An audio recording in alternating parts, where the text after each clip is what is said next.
18 yo 19 yosh edim. Tijorat qilganimizdan kech qolib ketganmiz-da. O'sha vaqtlar haligi so'm pul yig'ilardi, boshqa bo'lardi, taxlab qishloqda turganman-da, o'sha vaqt svet o'chib qolardi kechqurunlari, o'sha vaqtlar. Keyin bir kun soat 12 gacha pullarni yig'ib, joy-joyiga qo'yib, endi Toshkentga ketishim kerak, mahsulot olib kelishim kerak edi. Kech qolib ketdim. Svet o'chib qoldi, pullar yig'ganman, boshqa qilganman. Qarasam soat 11:30-12 bo'lyapti. Tashqariga qarasam qor yog'gan, sovuq bo'lgan, bilmaganman qor yog'ganini. Tizza bo'yi qorda endi. Endi men Toshkentga borishim kerak. Sababi 2 kundan keyin men do'konga yengil mijozlardan buyurtma olib qo'yganman, olib kelishim kerak. Keyin o'yladimda, endi men qarayapman 11:30 bo'lyapti. Keyin hamma pullarni boshqa qildimda, ketishga tayyorgarlik ko'rib, oyimga aytdim, men ketyapman dedim-da. Kech bo'ldi-ki, boshqa kun borsang bo'lmaydimi dedi-da endi. Aytdim, yo'q, bormasam bo'lmaydi. Ko'chada ham mashina yo'q-ku. Qiyin-ku hozir qorda qayerga borasan? Aytdim, yo'q, borishim kerak, bormasam bo'lmaydi. Dadam e'tibor berib qoldi. Nima qilasan? Kech bo'lib qolgan bo'lsa, boshqa kun borasan deb dadam ham aytdi. Keyin aytdim, yo'q, dada, bormasam bo'lmaydi. O'zing bilasan, qara holatingga deb, u dam olishda kirib ketdi dadamning o'zi. Oyim endi shu yerda qoldi. Bormasang yaxshi bo'lardi deb, keyin yo'q, men bormasam bo'lmaydi deb yo'lga chiqib, endi menda haligi mijozlarga va'da berib qo'yganman-da, endi uni berishim kerak. Yo'lda ketyapman, qor yog'yapti. Keyin haligi bilsangiz, agar hech kim bo'lmasa qor yog'sa qanaqadir qordan ovoz chiqadi, sekin haligi ovozchalar chiqadi. Hozirgidek yodimda-da. Yo'lda ketyapman, qor yog'yapti. Qorda ovozi ham chiqadi-da, haligi bossangiz ovoz chiqadi-ki. Xayolimga ham kelmagan ekan. Men endi bu voqea oradan 7 yilmi, 8 yil o'tib keyin esimga kelyapti-da.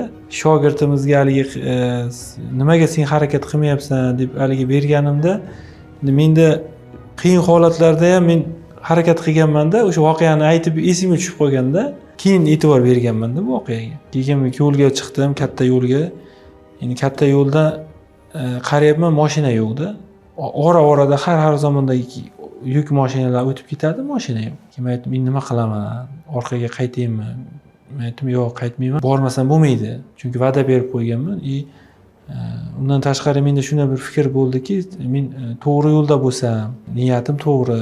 Hozir 2 kundan keyin mijozlarimga narsa olib kelib bermasam, ularning muammosini yechmasam, ular qiynaladi. Chunki sovuqda mana qor yog'di, ular keladi qishloqlardan, har xil joylardan meni deb, ular просто xarajatga qoladi. Bu noto'g'ri bo'ladi bu narsa deb hazm qila olmaganman-da. To'g'ri yo'ldamanki, men niyatim odamlarning muammosini yechishku bu sohada. Men to'g'ri yo'ldaman, demak Xudo meni qo'llaydi degan fikr bo'lganda, keyin o'tirdim, hozir dedim, oq mashina keladi, Lacetti mashinasi keladi, oldiga o'tiraman. Keyin o'zimiz yo'l ustida maktab bo'lardi. Shu maktabga qarab qo'yaman, ketaman deb bir vizualizatsiya qildim. Keyin o'tirdim, bir 20 minutlardan keyin mashina kelib to'xtadi. Endi rangini bilmayman, endi qor bo'lib yotdi-da. Keyin qaradim, haqiqatan Lacetti ekan. Shunaqa ketmoqchi edimsa, men Samarqand shahargacha tashlab qo'ya olaymi, yo'qdan ketasiz. Lekin Toshkentga olib keta olmayman dedim. Mayli dedim. Keyin o'tirdimda shofyordan so'radim, mashinangiz rangi qanaqa dedim. Chunki men oq oldiga o'tiraman deganman-ku.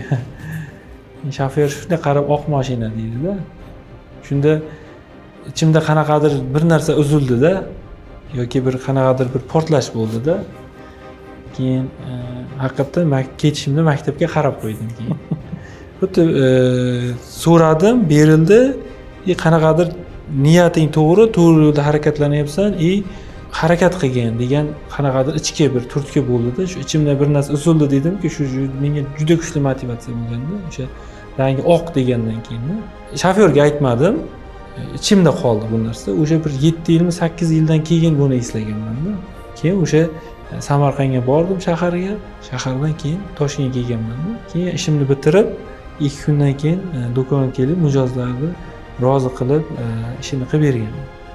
Shu menda bir katta bir ta'sir bo'lganda, ya'ni niyating to'g'ri bo'lsa, haqiqatan sidqidildan xohlasang, sen so'raganingdaqa beradi.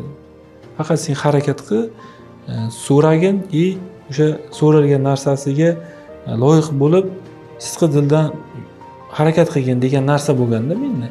Bunga o'xshagan voqealar keyin ko'p bo'lgan menda.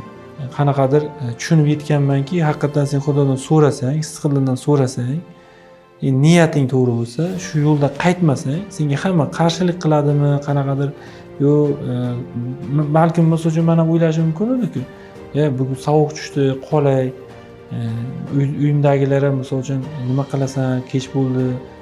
Bir chemodan pul bo'lgan misol uchun bir sumkalik vaynnilar sumkasi bo'ladi-ku. Shunaqa sumkada nima qilasan buncha pul bilan ketib, yosh uni ustiga 18 yo 19 yoshda men umuman eshitmaganman-da bu narsalarni. Sababi menda niyat to'g'ri bo'lgan, ichki tuyg'u kuchli bo'lgan ekanda.